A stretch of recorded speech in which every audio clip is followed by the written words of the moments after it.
Hello guys, this is tutorial stream, and in this video you will learn how you can translate courses in the SoloLearn learning or code learning application on your Android in 2026. So let us begin.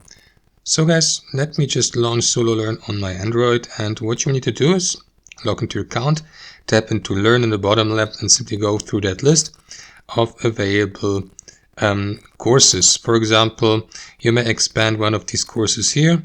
I will go with this one, tap into Learn, and let's assume, for example, you'd like to have the given courses translated, or the content of the course translated into your own language. Tap into Change the language here at the bottom, and after that select one of these available, confirm by tapping into Translate.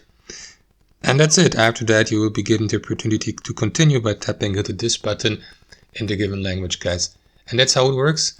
Hope you enjoyed it, and until next time.